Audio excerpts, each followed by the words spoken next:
심쿵심쿵 오늘은 변호사에 대해 알아볼까요?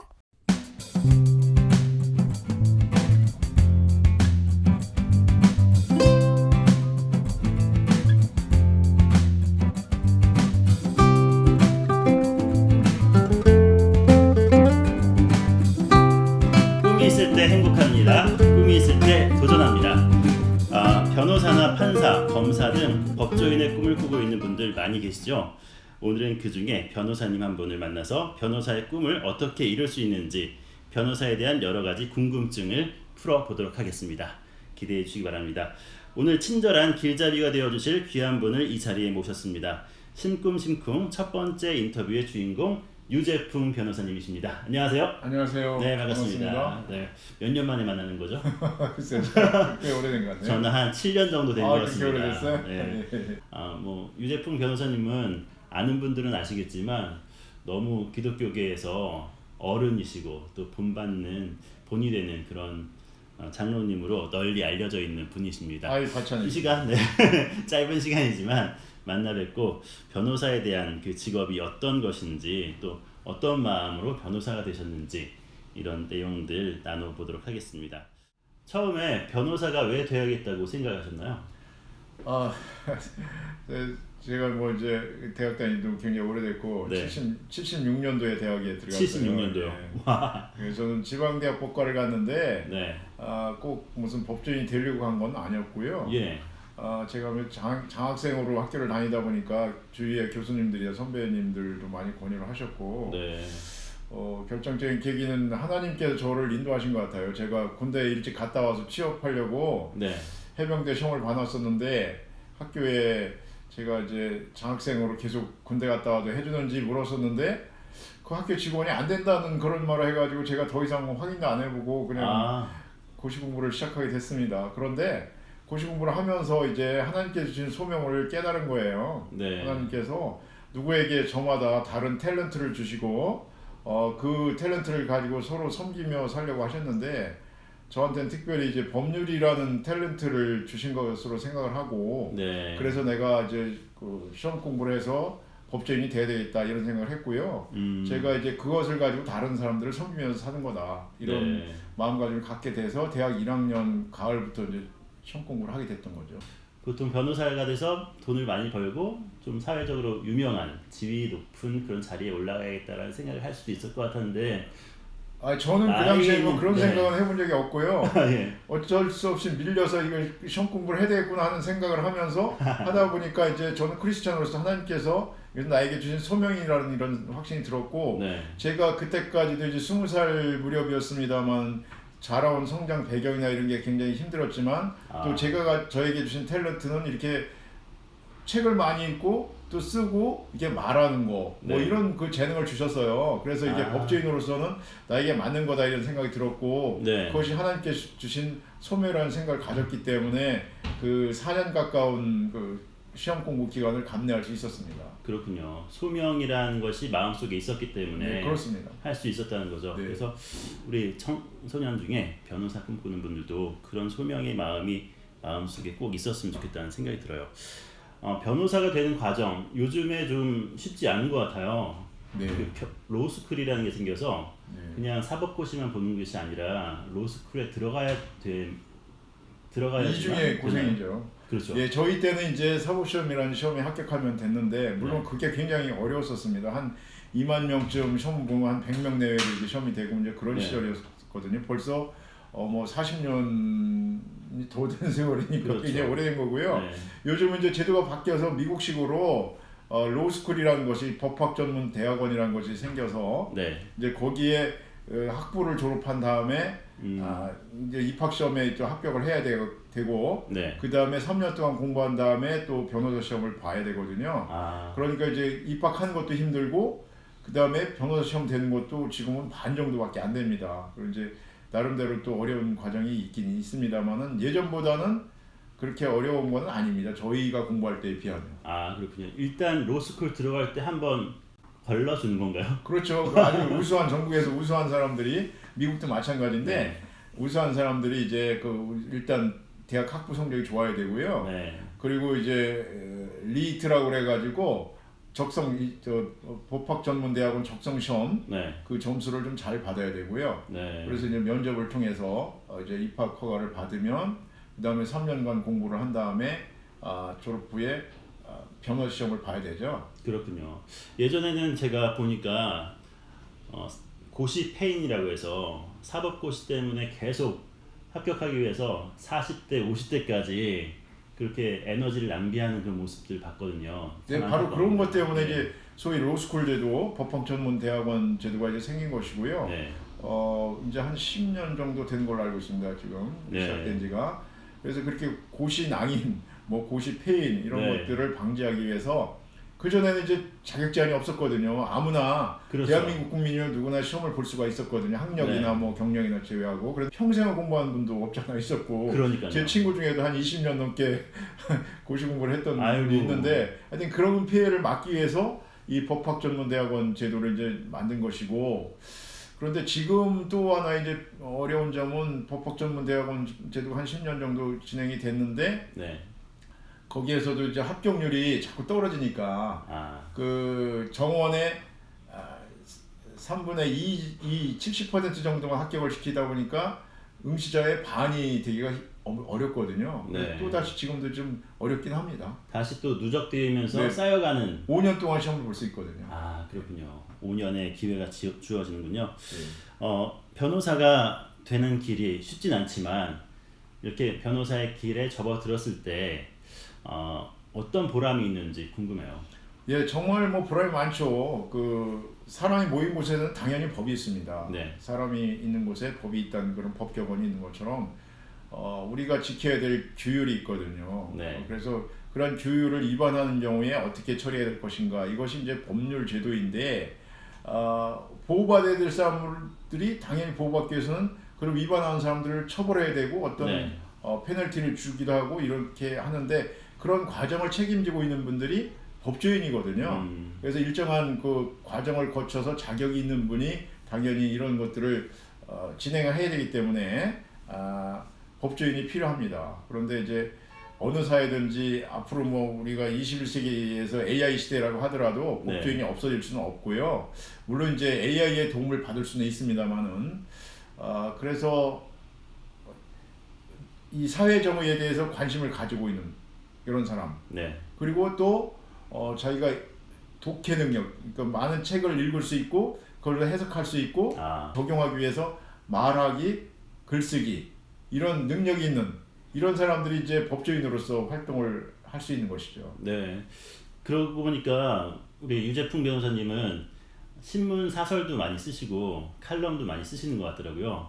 제가 어렸을 때부터 이제 저 시골에 자랐는데 네. 다른 친구들 뭐 새 잡으러 다니고 물고기 잡으러 다니고 그럴 때 저는 이제 그런 거보다는 앉아서 이렇게 책 보고 이런 거를 즐겨 했어요. 네. 그래서 뭐 초등학교 때부터 뭐 소설책이나 이런 것들, 시나 뭐 이런 것들 많이 읽었고요. 네. 그러다 보니까 점점 이제 독서에 대한 관심이 많아졌고, 또 초등학교 때부터 글짓기 선생님 계셔가지고 네. 글짓기도 많이 대회도 나가고 또 웅변 대회도 어줍지 않게 많이 나가고 이렇게 해서 이제 어릴 때부터 그런 것이 저한테 좀 탤런트가 생겼어요. 네. 그래서 이제 잘하면서도 교과 과목도 이제 어떤 그 자연과학 계통보다는 인문사회 계통의 과목을 좋아했고 또 잘하고, 이럴 때는 뭐 국어, 영어, 사회 이런 거에 관심이 많고 점수도 좋고, 그런데 수학이나 과학 이런 것들은 제가 참 부족했었거든요. 그런데 결국 고등학교 때 이제 대학을 진학하는데 어디를 가야 되나 이제 그때는 정해야 되잖아. 일단 대학이 하여튼 어떤 면에서 자기 직업을 갖게 되는 최초의 그런 계기가 되는 거니까. 그렇죠. 그래서 그 과를 선정함에 있어서 제가 여러 가지를 궁리해봤는데 아무래도 법학과가 저한테는 좀 적성에 맞는 것 같아서 거기를 가게 됐고, 이제 결국 이제 시험 공부를 하게 됐던 거죠. 그렇군요. 이 변호사는 세부 분야가 있는지 궁금해요. 어떤 뭐 형법이라든지 아니면 민법 이렇게 나눠서 되는 건지 아니면 다 같이 하는 건지 궁금해요. 네, 이제 변호사 시험 자체에도 어떤 전공이 있는 건 아니고요. 네. 일반 시험, 그 의사 고시 마냥 일반 전체적으로 같은 시험을 보고 그 다음에 이제 전공이 있습니다. 네. 전문이 예전에는 없었는데 최근에는 이제 그 전문 제도를 이제 변호사에서 교육을 받고 또 등록을 할 수 있게 돼 있거든요. 네. 그래서 저 같은 경우는 원래는 제가 이제 군법무관으로 오래 근무해서 이제 국방관제 법령에 이제 해박한 지식이 있고요, 경험이 네. 있고, 제가 미국 유학을 갔었는데 미국 유학 과정에서는 국제거래법 공부를 했어요. 예. 국제계약 업무나 국제협상 이런 게 이제 전공이긴 한데 저는 이제 고향에 들어와서 변호사 업무를 23년 동안 했습니다. 그러다 보니까 이제 다양한 사건을 많이 하죠. 그런 네. 그 제 전공 분야뿐만 아니라 민사 사건, 뭐 형사 사건, 또 행정 사건, 뭐 여러 가족법 사건 여러 가지를 하는데 네. 요즘은 주로 이제 일반 민사 사건하고 가족법 사건, 네. 뭐 결혼, 이혼, 뭐 상속 이런 거, 그리고 행정법에 이제 행정 소송이나 인사 소청이나 이런데 이제 제가 경력이 많기 때문에 그런 사건을 많이 하고 있습니다. 그렇군요. 가장 기억에 남는 뭐 소송이라든지 맡았던 일은 어떤 게 있으신가요?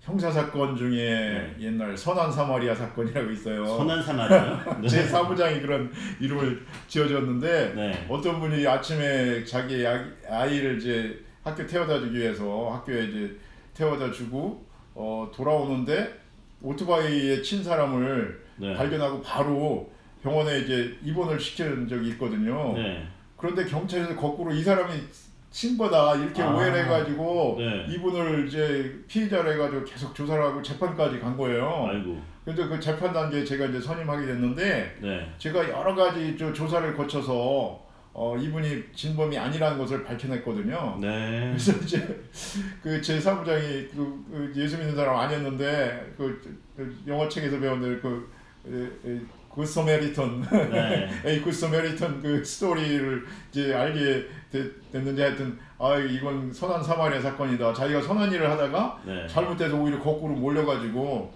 그 재판까지 받았는데 우리 네. 사무실을 통해서 이렇게 무죄된 이런 사건 굉장히 그때 이제 보람을 느꼈었죠. 예.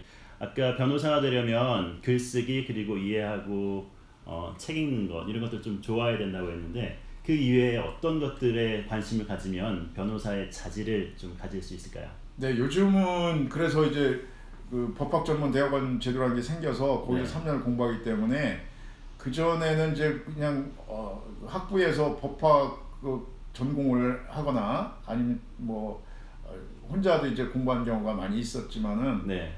법학전문대학원에 들어가기 위한 준비도 필요합니다. 그래서 이제 네. 요즘 많이 공부한 것이 제가 알고 있기로는 미국 같은 경우는 경제학이나 정치학 뭐 또 아니면 역사학, 사회학 이런 공부를 한 분들이 많이 로스쿨에 들어오더라고요. 우리나라는 아직 뭐 지금 10년 정도 된 걸로 알고 있습니다만은 그래서 논리학이나 네. 아니면 철학, 역사학, 정치학 또 이제 법학부가 있는 그런 대학도 있습니다. 아직도 네. 그 학부에서 그런 데서 이제 공부하기도 하고 정치학 이런 분야에서 공부를 하면서 논리적인 그런 능력을 많이 기르는 것이 필요하고 실제로 그 입학 적성 법학 전문대학원 입학 적성 시험도 논리에 기초한 그런 것을 이제 묻는 것으로 알고 있습니다. 그래서 네. 그런 준비가 좀 필요한 것 같고요. 기본적으로는 많은 양의 독서 그리고 그것을 풀어서 해석할 수 있는 능력 그리고 그것을 표현할 수 있는 글쓰기 네. 그리고 말하기 앞으로는 이제 법정에서 더욱더 이제 미국식으로 입으로 말하는 그런 기회가 많아질 거거든요. 재판 제도가 점점 이제 그렇게 직접 심리주의를 원래 추구하는 것이기 때문에 그런 준비들이 필요한 걸로 생각이 됩니다. 그렇군요. 감사한 분들이 있다면 어떤 분들이 계실까요? 가장 먼저는 부모님이시죠. 네. 어려운 요새 제가 이제 50년대 말에 태어나서 저는 1957년생입니다만 태어나서 60년대 초등학교를 다니고 70년대에 이제 중고등학교, 대학을 이렇게 다녔는데 어려운 가운데서 저를 키워주시고 지켜주신 부모님이 가장 감사하고요. 우리 형제들이 저를 위해서도 많이 희생했고 또 어렸을 때 이제 좋은 선생님을 만난 것 같아요. 초등학교 때부터 아까 말씀드린 글짓기 선생님 이런 분들을 비롯해서 중고등학교 선생님들 또 그 시골에서는 그때 이제 무슨 제가 초등학교, 중학교 다닐 때는 텔레비전도 없었고 전기가 안 들어와서 지금 이제 학생들이 들으면 뭐 그런 시절이 있었나 싶을지 모르지만 하여튼 그런 데서 성장을 하면서도 그 선생님 그러니까 선생님들의 영향이 가장 컸었거든요. 그래서 좋은 선생님 주신 하나님께 감사를 드리고 또 이제 학교를 대학을 다니고 또 그 후에는 좋은 선후배들 그런 분들이 또 친구들이 응원을 해줘서 지금까지 참 잘 지내온 거에 대해서 늘 감사하고 저도 조금씩 은혜 갚음을 하려고 하는 마음으로 살아가고 있습니다. 그렇군요. 성경을 보다 보면 예수님께서 많은 사람들을 변호해 주셨던 것 같은 그런 모습들이 많이 나오잖아요. 예수님이 변호사의 일을 하셨을 수도 있겠다라는 생각이 좀 그런 들었어요. 것도 있죠. 그 가늠한 여자를 네. 데려왔을 때 너희 중에 뭐 죄가 없는 사람이 쳐라. 네. 돌로 치려고 했을 때 그런 말씀하셨잖아요. 네. 그리고 바닥에 뭘 쓰고 있으시다가 말씀하기를 다른 사람은 다 어디 갔느냐 그런 말을 말씀을 하시니까 다들 그냥 도망갔잖아요. 미안하니까. 그렇죠. 그러니까 네. 그 여자가 없나이다. 그러니까 나도 너를 용서한다. 이런 말씀을 하셨고요. 대표적으로 그런 구절이 생각이 나네요. 네. 좋아하는 성경 구절 한번 소개해 주시겠어요? 에베소서 2장 10절의 말씀인데 네. 하나님께서 우리를 만드신 것은 선한 일을 위해서 이제 만드셨다. 이런 네. 구절을 늘 마음에 새기고 있고요. 골로새서 3장 23절 말씀에 있는 것처럼 무슨 일을 하든지 사람에게 하지 말고 주님께 하듯 정성을 다해서 하라. 이런 네. 말씀을 늘 기억하고 있습니다. 그렇군요. 변호사는 은퇴가 몇 살인가요? 저희는 나이는 없고요. 저희도 나이는 없고 네. 제가 60이 좀 넘었는데 한 네. 70까지 제가 이제 하려고 합니다. 이게 넘어서도 하시는 분들 꽤 많이 계신데요. 그렇군요. 그 액티브하게 하기는 좀 쉽지는 않고 네. 다만 뒤에서 뭐 상담이나 이런 것들을 좀 할 수가 있고요. 정해진 건 없습니다만 저는 마음에 만 70이 되면 이제 이 현역 변호사로서는 좀 은퇴해야 되겠다 이런 마음을 가지고 있습니다. 네. 이 질문을 제가 갑자기 드린 이유는 뭐냐면 앞으로의 비전도 궁금해요. 어떤 꿈을 가지시고 쭉 나가실 건지 궁금합니다. 원래 저는 고향에 들어와서 변호사로서 이제 23년 동안 활동을 하면서 네. 많은 신세를 졌습니다. 제가 방송 출연도 많이 했고 네. 또 방송 진행자로도 있었고 신문에 칼럼도 쓰고 대학에서 교민교수로 또 한 5년 6년 또 가르친 적도 있고요. 네. 그리고 사회봉사단체인 라이언스 클럽이라고 해서 거기에 한국 대표까지도 했었고요. 네. 다양한 활동을 통해서 또 대접도 받고 또 제가 변호사로서 익힌 경험을 다른 분과 나누는 그런 기회가 됐던 거에 대해서 굉장히 감사를 하고 있고요. 네. 아까 제가 말씀드린 성경 말씀 골로새서 말씀대로 그렇게 섬기려는 그런 마음으로 살아왔습니다. 무슨 일을 하든지 사람에게 하듯 하지 말고 주님께 하듯 정성을 다해서 하라는 그런 말씀대로 예전에 제가 변호사 사무실 개업할 때 목사님께서 그 말씀을 해주셨거든요. 네. 저 문을 드나드는 분들을 예수님처럼 생각하십시오. 이게 제가 굉장히 감동을 받고 제가 늘 마음에 새기고 있습니다. 그래서 제가 변호사 업무를 하는 동안에는 그런 마음으로 살 것이고 또 변호사 업무를 그만둔다 하더라도 또 한 분 한 분을 그렇게 소중히 섬겨야 겠다 이런 생각을 하고 있고요. 네. 이제 좀 은퇴한 다음에는 이제 봉사활동에 전념할까 이렇게 생각을 합니다. 이제 제가 이제 라이언스 클럽 얘기를 했습니다만은 제가 한국 대표로 2년 동안 국제 이사로서 국제 라이언스 협회에 중요한 임원으로 이제 활동을 했는데 앞으로 이제 후배들에게 또 많은 강의를 통해서 좀 그 사람들 훈련도 시키고 네. 제가 본인된 그런 삶을 살아야 되겠고요. 교회 안에서도 그렇고 지역사회 안에서도 그동안에 마트란 직함들이 많이 있었습니다. 네. 그런데 제가 YMCA 이사장하고 라이온스의 그 책임자 이런 것들을 빼놓고는 많이 사용을 했었는데 그런 봉사의 영역에서 좀 후배들에게 본이 되는 그런 그 법률가의 길을 가려고 하겠습니다. 네. 우리 변호사를 꿈꾸고 법조인을 꿈꾸는 청소년들에게 하고 싶은 말씀, 당부하고 싶은 이야기가 있다면 끝으로 좀 전해주시죠. 어느 사회든지 아까 말씀드렸던 것처럼 법이 있는 곳에는 또 법률가가 필요합니다. 네. 그래서 누군가는 이 일을 감당해야 되고요. 하나님께서 애당초 사람을 만들 때 저마다 다른 탤런트를 주셨어요. 다른 네. 재능을 주셔서 그거를 가지고 서로 섬기며 살라고 이렇게 하십니다. 네. 그래서 인생에서 가장 중요한 것은 자기 탤런트가 무엇인지 확인하는 거예요. 그리고 그걸 바탕으로 해서 내가 나에게 주신 소명이 무엇인지 발견하는 것이고요. 그 소명의 완성을 위해서 일해 나가는 과정이 인생이라고 생각이 됩니다. 그래서 여러분 중에서 누군가는 난 법조직역에서 좀 남을 섬겨야 되겠다 이런 마음을 갖게 되는 분들이 나올 거예요. 네. 그리고 자기 재능을 생각해 보면 제가 아까 말씀드린 것처럼 뭐 어디 읽고 쓰고 말하고 또 남을 정의감이 투철하고 이래가지고 같이 남을 도와야 되겠다, 사회에 정의를 심어야 되겠다 이런 생각을 갖게 되는 분들은 변호사로서 또는 판사로서 검사로서 또는 다른 직역에서 법률가의 역할을 할 수가 있습니다. 그래서 그런 꿈을 꾸시고 세상에서 가장 나쁜 건 꿈이 없는 사람이라고 했잖아요. 그래서 네. 꿈을 꾸시고 그 꿈을 실현시키기 위해서 준비를 하고 그리고 또 이 길이 맞는가 늘 하나님께 물어가며 살아가는 그런 가운데서 세상을 향해서 큰 역할을 감당하기를 바랍니다. 아멘. 네, 아멘이 저절로 나오네요. 알베르트 아인슈타인은 성공한 사람이 되려 하기보다 가치 있는 사람이 되기 위해 노력하라는 말을 했는데요. 오늘 만난 유재풍 변호사님을 통해서 가치 있는 삶을 살기 위해 애쓰시는 모습 보면서 저도 조금이나마 닮아가야겠다라는 그런 생각을 하게 됐습니다. 꿈꾸는 이들을 위해서 이렇게 기쁜 마음으로 시간 내주시고 인터뷰에 응해주셔서 정말 감사합니다. 심쿵심쿵 인터뷰 첫 시간 변호사에 대해서 알아봤는데요.